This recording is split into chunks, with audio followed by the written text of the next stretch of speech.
ने गांव के जमींदार का बेटा हर्ष वहां पहुंचता है। हर्ष भी दिखने में बहुत सुंदर होता है। जब हर्ष ने शक्ति को देखा तो वो भी उससे मोहित हो गया, और जब शक्ति की नजर हर्ष पर पड़ी तो वो हर्ष को देखकर मोहित हो गई। आपको पहले कभी इस गांव में देखा नहीं। इस गांव में आप नए हैं क्या?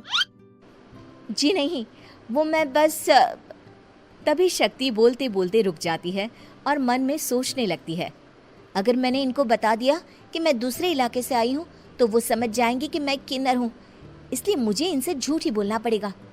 शक्ति हर्ष को कहती है, जी हाँ, मैं इस गांव में नई आई हूँ, यहाँ अकेली रहती हूँ। वैसे आप कौन है? आप भी इसी गांव में रहते हैं? जी हाँ, मैं इस गांव के जमींदार का बेटा हूँ। आपको किसी भी चीज की जरूरत पड़े तो आप मुझे बता देना, मुझे अच्छा लगेगा। ऐसे ही शक्ति और हर्ष एक दूसरे से रोज मिलने लगते। वो दोनों अपने प्यार का इजहार करने एक दूसरे से मिलने जाते हैं। तभी शक्ति का पीछा करते करते एक किन्नर वहां आ जाती है। शक्ति, मैं तुमसे बहुत प्यार करता हूँ। मैं तुमसे शादी करना चाहता हूँ। क्या तुम मुझसे शादी करोगी? हाँ हर्ष, मैं तुमसे शादी करूंगी, पर मैं तुमको अपने बारे में एक सच्चाई बताना चाहती हूँ जो मैंने तुमसे छुपा कर रखी है। तभी उनके बीच में ही वो किन्नर आ जाती है। शक्ति, तेरी हिम्मत कैसे हुई ऐसा करने की? वो किन्नर शक्ति को खींचकर गांव के जमींदार के पास ले जाती है। हर्ष भी वहां शक्ति को बचाने के लिए पहुंच जाता है। जमींदार शक्ति और हर्ष के प्यार के बारे में सुनकर गुस्से में आ जाता है और शक्ति को गांव के बाहर निकालने की सजा देता है। शक्ति ये बात सहन नहीं कर पाती और कुएं में कूदकर अपनी जान दे देती है।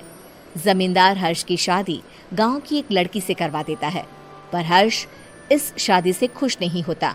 शक्ति अपना बदला लेने के लिए मरने के बाद किन्नर चुड़ैल बन जाती है। अब मैं इन गांव वालों को नहीं छोड़ूंगी, अब इनसे मैं अपने प्यार का बदला लूंगी। किन्नर चुड़ैल गांव वालों को परेशान करना शुरू कर देती है। एक बार वो रात को गांव के खेतों में पहुंच जाती है और वहां आग लगा देती है। सारी फसल जल के राख हो जाती है। जब एक आदमी रात को उठकर देखता है कि खेत में आग लग गई है तो वो वहां पहुंच जाता है। वो देखता है कि खेतों के बीचों बीच एक किन्नर चुड़ैल खड़ी है और वहां खड़े होकर ताली बजा रही है। गांव वाला किन्नर चुड़ैल को देखकर बेहोश हो जाता है। जब सुबह उस आदमी को होश आता है तो वो सीधा जमींदार के पास जाता है। अरे जमींदार साहब, अरे वो किन्नर चुड़ैल ने मेरी सारी फसल जला दी। अब मैं क्या करूंगा? क्या होगा मेरा? जमींदार चुड़ैल किन्नर का नाम सुनते ही सब कुछ समझ जाता है। अब वो बहुत डर जाता है। उसी रात को जब जमींदार डर के मारे अपने कमरे में सो नहीं पाता, तभी वहां अचानक से किन्नर चुड़ैल आ जाती है। किन्नर चुड़ैल जोर जोर से जमींदार के आगे खड़ी होकर हंसने लगती है और ताली बजाने लगती है। जमींदार उस डरावनी किन्नर चुड़ैल को देखकर बहुत डर जाता है। तूने मेरे साथ बहुत बुरा किया, अब मैं तुझे जान से मार दूंगी। नहीं नहीं नहीं नहीं, नहीं। मुझे माफ कर दो, मुझे मत मारो। मैं कभी ऐसा दोबारा नहीं करूंगा। अब तुम जो बोलोगी वही मैं करूंगा। ठीक है, मैं चाहती हूँ कि किन्नर इलाका गांव के इलाके से जुड़े और गांव का कोई भी आदमी किन्नर समाज से द्वेष ना करे, उससे नफरत ना करे, नहीं तो मैं सारे गांव को मार दूंगी। और तुम गांव में एक नया कानून बनाओ कि अगर किसी ने भी किन्नर समाज को हानि पहुंचाने की कोशिश भी करी या इनसे भेदभाव करने की भी कोशिश करी तो उनको कड़ी से कड़ी सजा मिलेगी। हाँ हाँ हाँ हाँ, मैं ऐसा ही करूंगा।